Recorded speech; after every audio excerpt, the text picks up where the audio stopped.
Hello and नमस्ते India's future entrepreneur. तो आज का हमारा टॉपिक है बिजनेस का जादू। Let's start this magic. हमने अपने प्रीवियस वीडियो के अंदर कवर करा था, बिजनेस के फीचर्स को समझा था एंड व्हाट इज बिजनेस के कॉन्सेप्ट को बहुत अच्छे से क्लैरिफाई करा।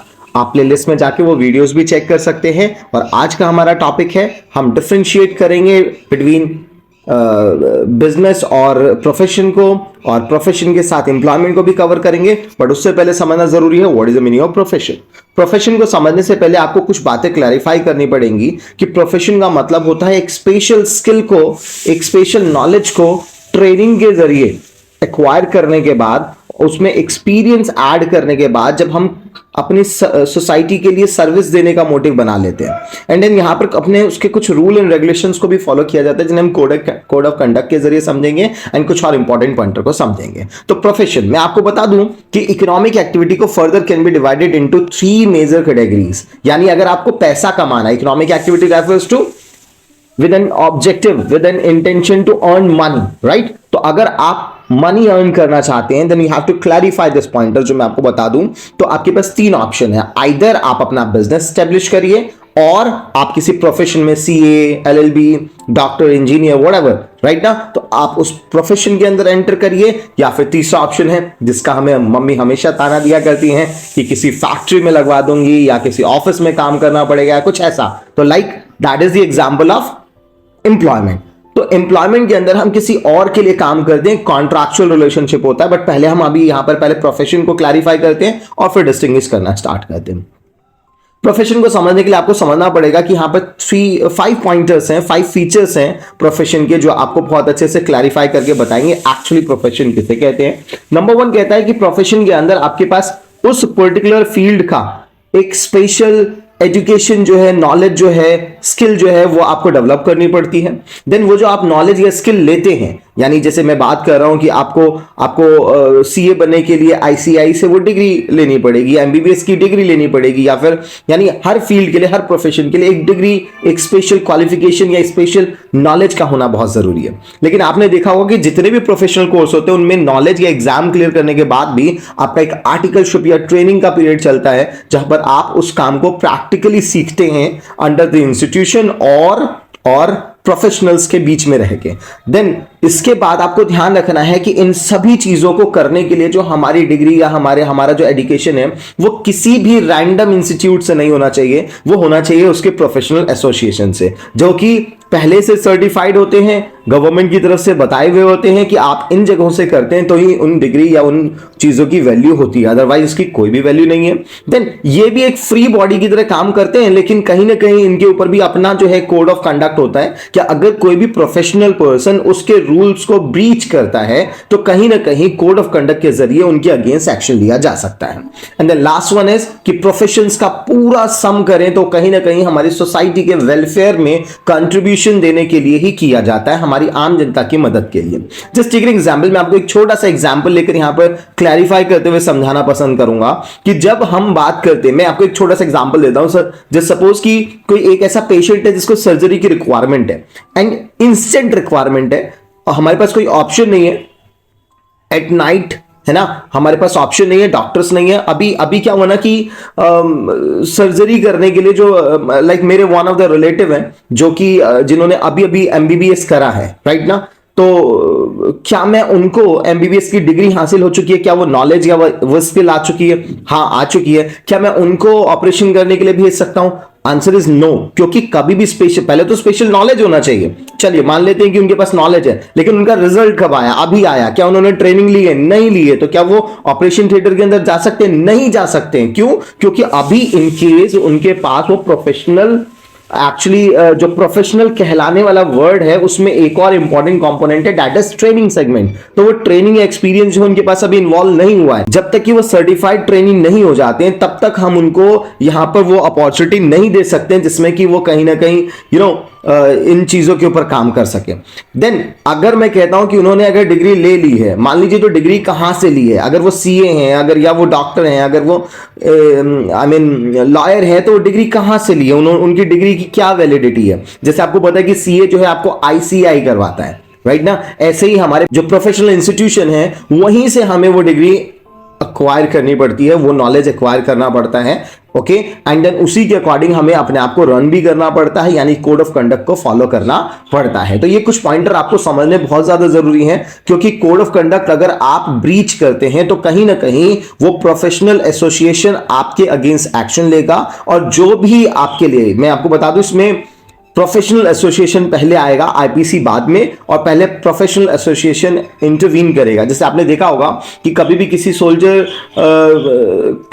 के ऊपर जब केस चलता है, तो सोल्जर के ऊपर केस चलते वक्त पुलिस, लोकल पुलिस या फिर जो आईपीसी के कोड ऑफ कंडक्ट है, उन सभी चीजों को पहले इन्वॉल्व ना करके पहले एक इंटरनल इंक्वायरी बिठाई जाती है, जिसमें क्लियर किया जाता है कि एक्चुअली यहां पर क्या हुआ। ऐसे ही बार काउंसलिंग ऑफ इंडिया, जो कि आपको पता है कि आपके लॉयर्स के लिए कोड ऑफ कंडक्ट डील कराते हैं, उनके रूल्स एंड रेगुलेशन के हिसाब से ही चलते हैं। Medical counselling of India, even cricket के अंदर भी ऐसे ही है। आपको पता है आईसीसी एक्चुअली वो क्या करती है, या बीसीसीआई वो क्या करती है, वो कहीं ना कहीं कोड ऑफ कंडक्ट सेट करती है। अगर कोई भी उसके रूल्स को ब्रीच करता हुआ मिलता है, कोड ऑफ कंडक्ट को फॉलो नहीं करता है, तो कहीं ना कहीं वो पहले इंटरनल इंक्वायरी करेंगे, और उसके बाद फिर आईपीसी, और उसके बाद पुलिस और बाकी चीजों में इन्वॉल्वमेंट हो सकती है। तो वो डिपेंड करता है केसेस के ऊपर। तो प्रोफेशन के अंदर आपको ध्यान रखना है, स्पेशल नॉलेज का होना जरूरी है। साथ ही आपको ये भी याद रखना है कि वहां पर ट्रेनिंग एंड एक्सपीरियंस जो है वो बहुत मैंडेटरी है। आपने कहां से वो प्रोफेशनल एजुकेशन ली है, वह स्पेशल नॉलेज कहां से ली है, उसके लिए एक आपके पास जो है प्रोफेशनल एसोसिएशन का होना जरूरी है, उसके कोड ऑफ कंडक्ट को फॉलो करना जरूरी है। मोस्ट इंपॉर्टेंट वन जो हमें याद रखना चाहिए, जो भी अपने प्रोफेशन के अंदर इन्वॉल्व है, कि हमारा जो यहाँ पर ज्वाइनिंग, या फिर गवर्नमेंट ने जो हमें ये मौका दिया है, या हमारे पास जो कॉन्स्टिट्यूशन में ये राइट्स मिले हैं, वो कहीं ना कहीं हमारी कंट्री के वेलफेयर के लिए है, सोशल वेलफेयर के लिए। और हमें ये ध्यान रखना चाहिए कि सोशल वेलफेयर में ही अपने आप को एंगेज रखना चाहिए। चलिए तो फटाफट स्टार्ट करते हैं, एक डिफरेंस टेबल और एम्प्लॉयमेंट को भी इसमें समझते हैं, इन्वॉल्व करते हैं। हम इसको फटाफट से एक बार समझने की कोशिश करते हैं। हमारे बेसिस जो डिफरेंस करने के लिए रहेंगे, वो सबसे पहले रहेंगे, हम देखेंगे कि यहां पर मोड ऑफ स्टैब्लिशमेंट क्या है। सबके मोड ऑफ स्टैब्लिशमेंट को देखेंगे। जैसे आपको पता है कि जब हम बिजनेस की बात करते हैं, तो वहां पर स्टैब्लिशमेंट जो है वो ऑनर करता है। कहीं पर आपको लाइसेंसिंग की जरूरत होती है, कहीं पर आपको जो है रजिस्ट्रेशन की रिक्वायरमेंट होती है, लेकिन कहीं ना कहीं आपको ये पता है कि ये सारा का सारा डिसीजन जो है वो एंटरप्रेन्योर लेते हैं, बिजनेस एंटरप्रेन्योर लेते हैं, राइट ना। और आपको ये समझना पड़ेगा कि जैसे मैं भी आपको कहता हूं क्या कि आप फ्यूचर एंटरप्रेन्योर हैं, मैं आपको इसी तरीके से एड्रेस करता हूं। एक्चुअली मैं यही दिखाना चाहता हूं कि ये सारा का सारा एस्टैब्लिशमेंट जैसे कि इंडिया मूव कर रहा है अपने नए फेज की तरफ, एक नए स्काई की तरफ जा रहा है, तो उसी तरीके से मैं आपको बता दूं आप सबका कंट्रीब्यूशन बहुत इंपॉर्टेंट होगा। और जो हमारे न्यू एंटरप्रेन्योर होंगे, वो कहीं ना कहीं हमारे लिए, हमारी कंट्री के लिए भी, और अपने बिजनेस के एस्टैब्लिशमेंट में भी रोल प्ले करेंगे। लेकिन जब प्रोफेशन की बात होती है, तो वहां पर प्रोफेशनल बॉडी जो है वो सर्टिफाइड करते हैं कि हाँ, अब ये डॉक्टर, या अब ये सीए, या फिर अब ये लॉयर जो है वो प्रोफेशनल इंस्टीट्यूशन से डिग्री लेने के बाद, एक्सपीरियंस लेने के बाद वो कसम खाते हैं, वो एक प्लेज लेते हैं कि हाँ, मैं इसके कोड ऑफ कंडक्ट को फॉलो करूंगा। ये सारी चीजें जो है वहां पर प्रोफेशनल एसोसिएशन डिसाइड करता है कि अब आप इस ग्रुप के अंदर आ चुके हैं। बट एम्प्लॉयमेंट के अंदर आपको पता है कि सिर्फ और सिर्फ वहां पर अपॉइंटमेंट लेटर की रिक्वायरमेंट होती है, इसके अलावा कुछ और नहीं चाहिए। वो कंपनी जो है अगर आपको अपॉइंटमेंट लेटर दे देती है, तो आप जो है उस केस के अंदर कहीं ना कहीं आप अग्रीमेंट के अंदर बन जाते हैं। एक कॉन्ट्रैक्चुअल रिलेशनशिप आपका सेट कर दिया जाता है, जिसे ब्रीच करने के बाद आपके अगेंस्ट एक्शन भी हो सकता है ना। तो ये तीनों डिफरेंस आपको याद रखना है। जब हम एस्टेब्लिशमेंट की बात करते हैं, मोड ऑफ एस्टेब्लिशमेंट की बात करते हैं, तो सबसे पहले आपको जो ध्यान रखना है वो ये याद रखना है कि कंपनी के लिए, बिजनेस के लिए एंटरप्रेन्योर डिसाइड करता है। जब हम प्रोफेशन की बात करते हैं, तो प्रोफेशनल बॉडी डिसाइड करते हैं।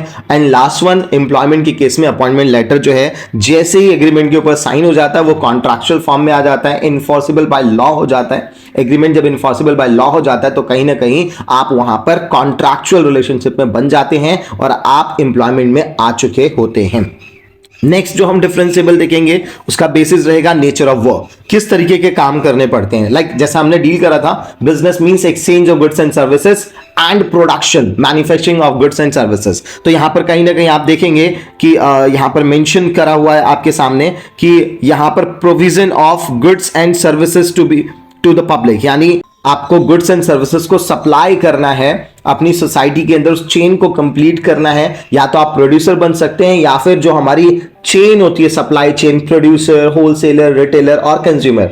हालांकि ये डायरेक्ट और इनडायरेक्ट दोनों फॉर्म में अवेलेबल होती है हमारे पास, लेकिन ये जो चेन होती है, इस चेन में भी अगर आप कहीं ना कहीं इन्वॉल्व है तो आप कहीं ना कहीं अपने बिजनेस को ही बढ़ा रहे हैं, क्योंकि यहां पर मैन्युफैक्चरिंग या डिस्ट्रीब्यूशन दोनों ही काम होते हैं जो हम पढ़ेंगे। इंडस्ट्री भी आता है और कॉमर्स भी आता है, तो डिस्ट्रीब्यूशन को भी हम समझेंगे, तो ये रहता है। लेकिन जब हम प्रोफेशन की बात करते हैं तो वहां पर प्रोफेशन में आपका जो नेचर ऑफ वर्क होता है वो सिर्फ आप पर्सनलाइज्ड सर्विस को रेंडर करने की कोशिश करते हैं अपनी सोसाइटी के अंदर, जिसमें कि आप एक्सपर्ट तरीके से डील कर पाते हैं। एक्सपर्ट तरीके से जो डील करने का मतलब है कि वो सर्विस जो है वो सिर्फ आपसे रिलेटेड है।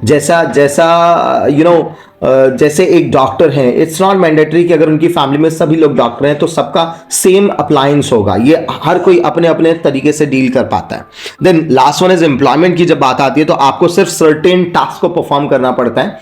जो भी टास्क जो है वो आपको आपका boss in the sense owner यानी फिर आपका एम्प्लॉयर आपको असाइन करेगा, वो टास्क आपको वहां पर करना पड़ेगा। आपके पास एक कुछ सेट ऑफ रूल्स होते हैं जो आपका एम्प्लॉयर सेट करता है और आपको उसी को फॉलो करना पड़ता है। दिस इज ऑल अबाउट ये वाला सेगमेंट, जहां पर आपको ध्यान रखना पड़ेगा कि नेचर ऑफ वर्क की जब हम बात करते हैं अपने बिजनेस, प्रोफेशन और एम्प्लॉयमेंट में, तो बिजनेस में कहीं ना कहीं हम प्रोडक्शन या फिर distribution of goods and services करते हैं।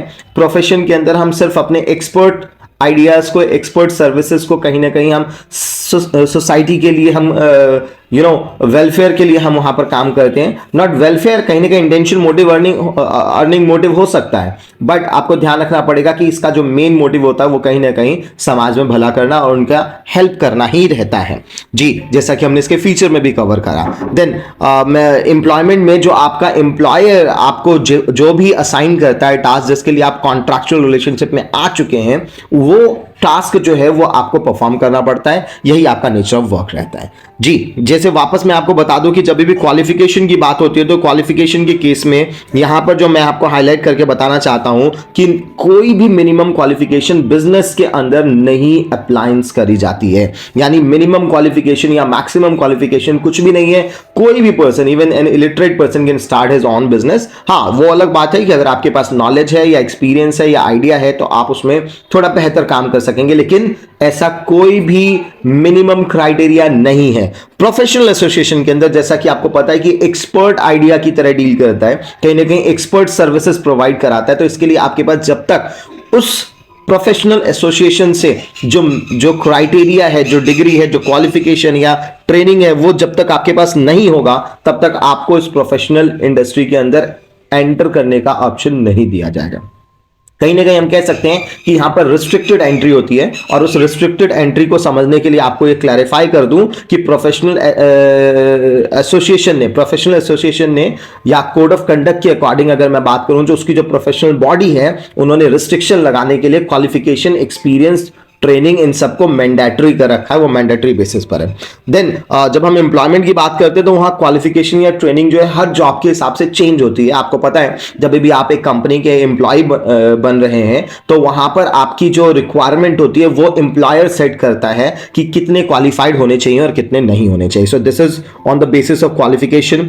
देन उसके बाद जैसे मैंने आपको स्टार्टिंग की वीडियो में, आपको प्रीवियस वीडियो के अंदर ही मैंने क्लैरिफाई करके आपको बता दिया था बेटा जी कि कहीं ना कहीं जब रिवॉर्ड की बात आती है, रिटर्न की बात आती है, तो आपको ध्यान रखना है कि जो हमारे प्रोफेशनल्स होते हैं, जो एम्प्लॉय होते हैं और जो बिजनेसमैन होते हैं, उनके रिवॉर्ड्स अलग अलग होते हैं। हाँ, क्लैरिफाई करके बताया हुआ था आपको प्रीवियस वीडियोस के अंदर क्या कि हमेशा प्रॉफिट अर्निंग मोटिव होता है एक बिजनेसमैन का। हालांकि प्रॉफिट अर्निंग के बारे में सोचता हो सकता है कभी कभी लॉस हो जाए, बट मोटिव जो वो हमेशा प्रॉफिट को लेकर होता है। तो आपको ध्यान रखना है कि यहां पर प्रॉफिट अर्निंग मोटिव लेकर के यहां पर चलते हैं। जैसा कि हमने पढ़ा भी है, रिस्क है तो इश्क है, तो वही मैं यहां पर क्लैरिफाई कर दूं। यहां पर रिस्क का मतलब है a chance to lose your capital, ये रिस्क है, और इश्क का मतलब है profit, because profit is the reward of risk. ये हमने क्लैरिफाई करा था अपनी फर्स्ट वीडियो के अंदर। लेकिन जब हम बात करते हैं प्रोफेशनल लोगों के बारे में, तो वहां पर आपको ये बात बहुत ध्यान से समझनी है कि यहां पर प्रोफेशनल लोगों को सिर्फ फी मिलती है रिवॉर्ड के अंदर, कोई प्रॉफिट नहीं मिलता है, only fee.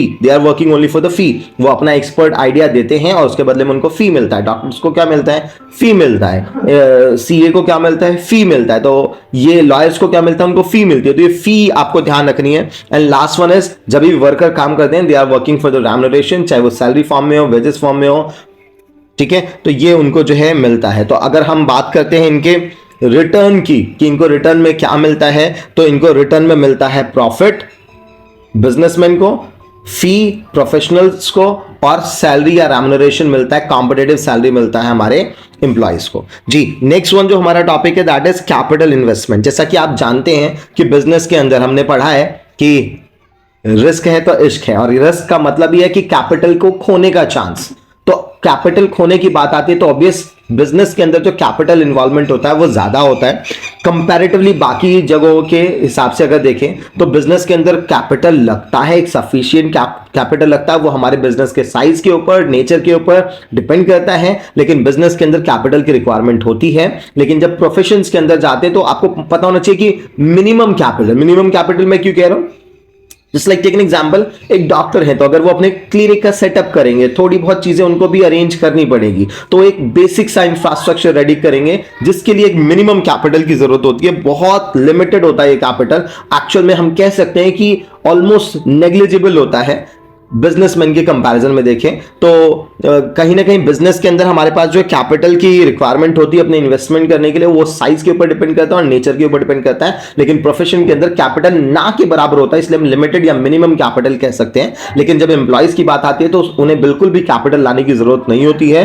They are working under someone, तो उनको कैपिटल की रिक्वायरमेंट इन्वेस्ट करने की जरूरत नहीं पड़ती है। और जब मैं बात करता हूं रिस्क की, तो आपको कैपिटल के साथ ही समझना चाहिए what is the meaning of risk. मैंने आपको बहुत अच्छे से बेटा जी क्लैरिफाई करा, risk means a chance to lose capital. जब हम अपने कैपिटल के खोने के चांसेस के बारे में बात करते हैं तो कैपिटल जहां इन्वेस्टेड होगा वहीं तो रिस्क होगा ना। तो हमने पढ़ा कि कैपिटल कहां इन्वेस्टेड था, बिजनेस के अंदर इन्वेस्टेड था कैपिटल, हमारे बिजनेस के साइज के ऊपर, बिजनेस के नेचर के ऊपर, वहां पर इन्वेस्टेड था। तो ऑब्वियस सी बात है कि बिजनेस के अंदर ये इररेगुलरिटीज रहेंगी, ये अनसर्टेनिटीज रहेंगी।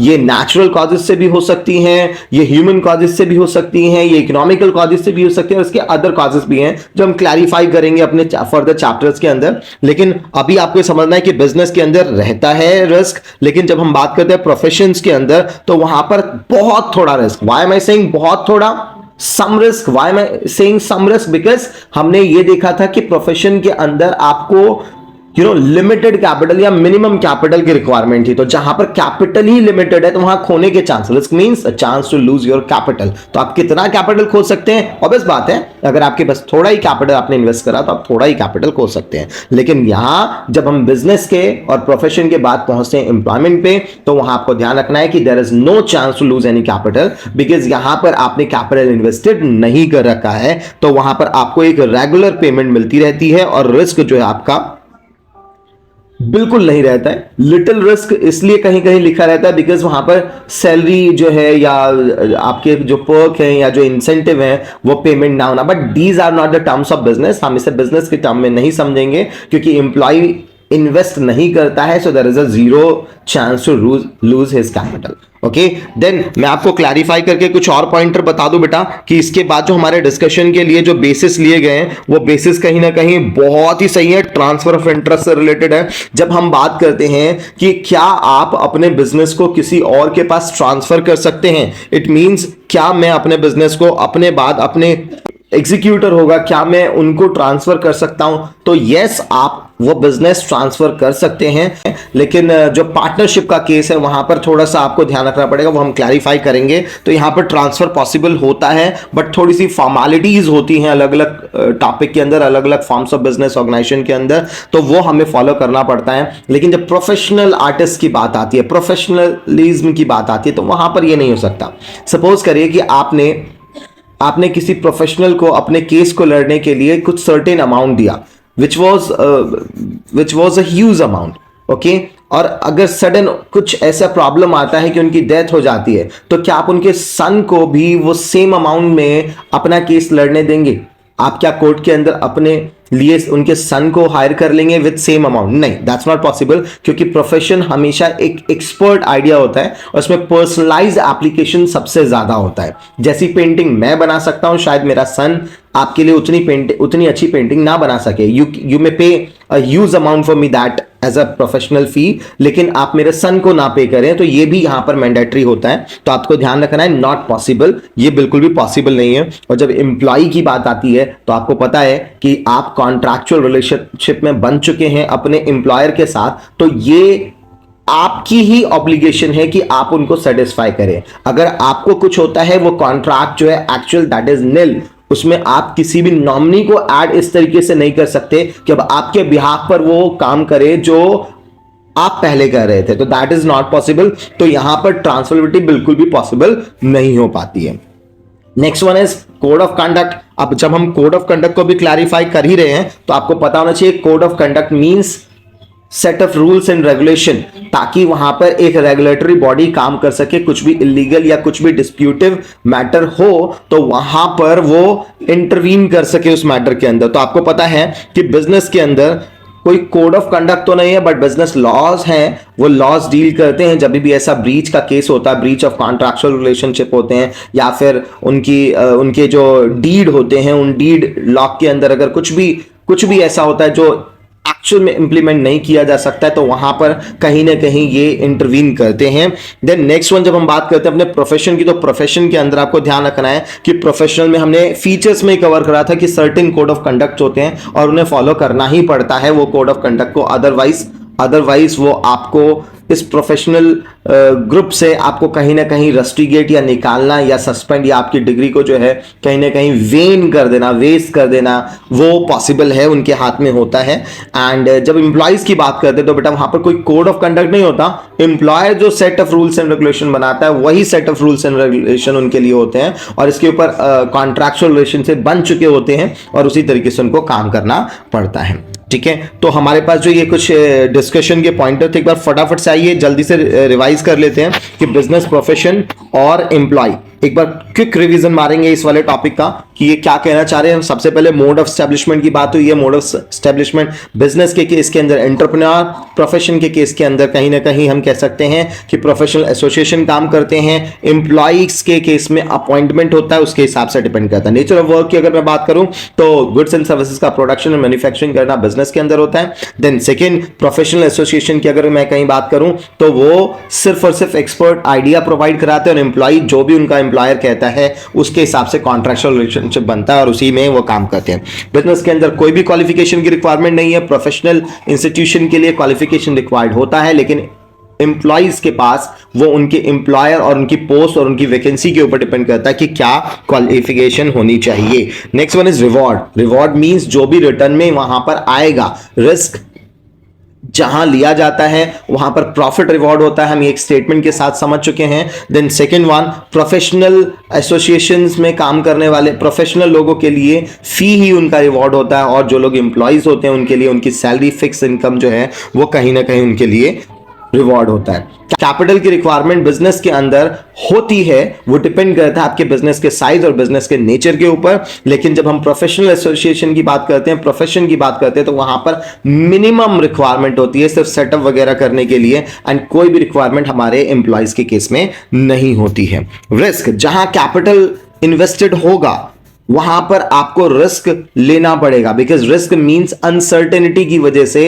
अ chance to lose your capital. अगर आपने इन्वेस्ट करा हुआ है अपने बिजनेस के अंदर तो आपके बिजनेस के पास रिस्क रहेगा, लेकिन आपने मिनिमम इन्वेस्टमेंट करा हुआ है प्रोफेशन के अंदर तो वहां पर रिस्क भी मिनिमम रहेगा, और जीरो इन्वेस्टमेंट करा हुआ है एम्प्लॉयमेंट के अंदर तो वहां भी रिस्क जीरो रहेगा। ये आपको ध्यान रखना है। ट्रांसफर पॉसिबल है बिजनेस के अंदर, लेकिन जब हम प्रोफेशनल एसोसिएशन की बात करते हैं तो ट्रांसफर पॉसिबल नहीं है, एम्प्लॉयमेंट में भी ट्रांसफर पॉसिबल नहीं है। कोड ऑफ कंडक्ट, हमारे बिजनेस के पास अपने कोड ऑफ कंडक्ट नहीं है प्रोफेशनल एसोसिएशन की तरह, लेकिन प्रोफेशन एसोसिएशन के अंदर अपने कोड ऑफ कंडक्ट है, जैसे bar counselling of India, medical counselling of India, ICAI, BCCI या इंडियन बोर्ड या फिर इंटरनेशनल क्रिकेट बोर्ड जो है वो भी यहाँ पर काम करते हैं, तो वो कोड ऑफ कंडक्ट को यहाँ पर लगाते हैं। Examples you guys are very well aware about this one. Bye bye, Tata, take care, मिलते हैं फिर से। फट से कमेंट करके बताइए कि आप अपनी लाइफ में क्या करना चाहते हैं। आप रिस्क लेना चाहते हैं या रिस्क नहीं लेना चाहते हैं? आप किसी के अंडर काम करना चाहते हैं या नहीं करना चाहते हैं? ये सारी उलझनों का सुलझन एक ही है जब आप क्लैरिफाई कर पाए कि आप अपनी लाइफ में अपना बिजनेस करना चाहते हैं या प्रोफेशनल इंस्टीट्यूशन के अंदर जाना चाहते हैं या फिर एम्प्लॉय बनना चाहते हैं। तो फटाफट से कमेंट बॉक्स में आप फटाफट से मुझे बताएंगे, और तब तक के लिए bye bye, Tata, take care, see ya, फिर मिलते हैं नेक्स्ट वीडियो में।